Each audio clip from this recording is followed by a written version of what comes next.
Okey, Assalamualaikum. Macam mana nak tentukan ETR? Kita pergi kat main menu. Kita pergi kat trend KPI.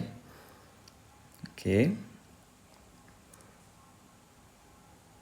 Okey, bila sampai kat sini, kita tengok kita kena masukkan data trend. TOV, PPC dan SPM bagi 5 tahun yang terakhir. Bila kita ada data trend ni, kita boleh buat perbandingan. Contohnya, bahasa Melayu, GPMP yang terbaik adalah 3.73. Dan daripada TOV dan SPM, paling tinggi peningkatan dia adalah 37.34%. So, bila kita masukkan markah TOV, dia akan keluar semua GPMP. Okey, katakanlah. Okey, jadi yang ni saya padam dulu. Kalau kita nak buat KPI, okey, ada satu cara iaitu melalui pengiraan. Okey, kita nak bid 3.73 ataupun kita nak bid 37.34 untuk bahasa Melayu.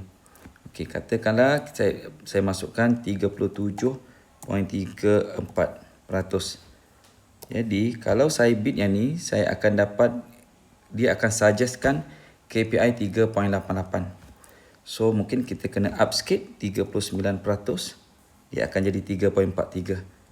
Okey, jadi 39 kalau 38%, 3.78. Jadi dekat-dekat sudah dengan 3.73. Jadi kita ambil 39%, 3.43.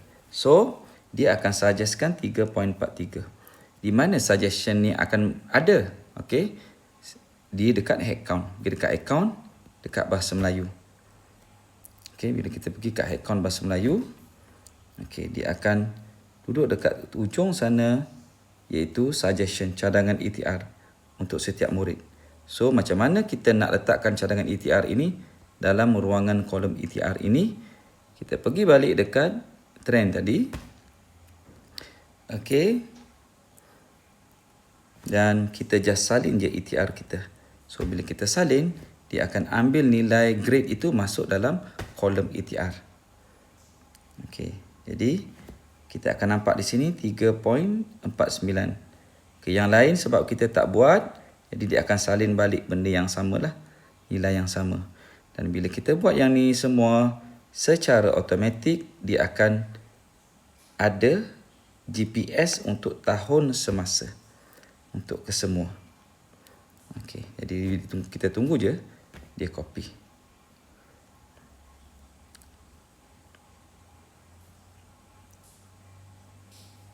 Okey.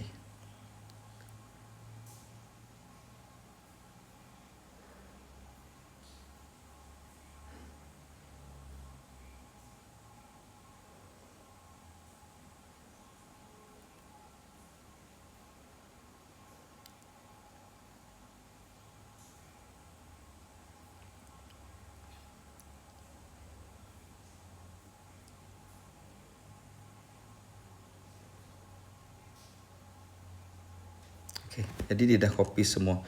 Kalau nak adjust kat sini. Kita ambil satu top subjek lagi, bahasa matematik lah. Paling peningkatan paling tinggi 20.56%. Yang 20.56% dan menghasilkan 6.70. Bila dapat 6.70 maksudnya dia dah beat dah GPMP yang terbaik itu 6.78. So kita salin baliklah ETR. Jadi ETR tu akan tersalin. Dan bila ETR tu salin, dia akan menghasilkan KPI SPM. Iaitu nanti dia akan semua ni akan berubah. Nampak tak, dia dah berubah ikut yang disuggestkan. Jadi kamu punya KPI adalah 6.67. Okey, katakanlah kamu tak setuju, kamu pergi je dekat headcount ni, okey, matematik ni.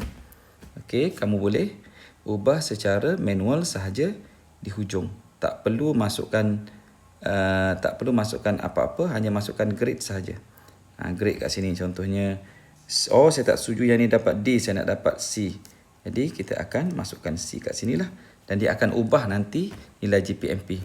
Dan bagi pelajar yang tidak hadir, jadi kita kena masukkan secara manual kat sini, iaitu katakanlah yang ni kita nak suruh dia dapat D. Jadi dia akan keluar markah pada automatik lah.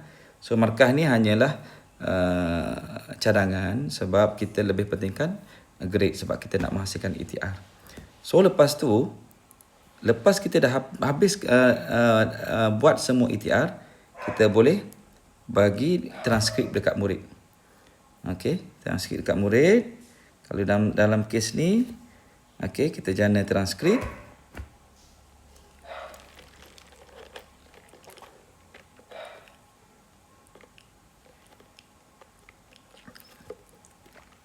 Okey, kita tunggu sekejap.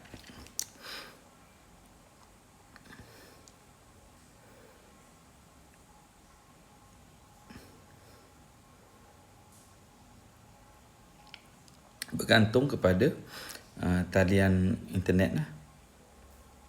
Okey, dia cuba ambil semua markah daripada sheet head count tu untuk dia membina transkrip untuk setiap murid.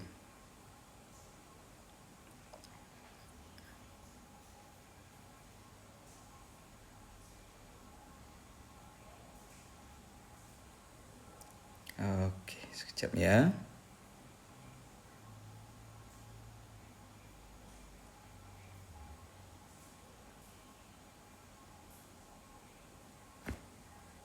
Kalau rasa lambat nanti boleh slide je lah dia punya video tu.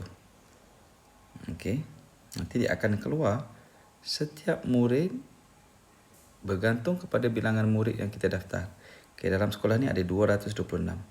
Contohnya pelajar yang pertama ni kita ada sudah dia punya ETR. Jadi nanti bolehlah bagi dekat mereka tu, dekat bai'ah ke apa semua.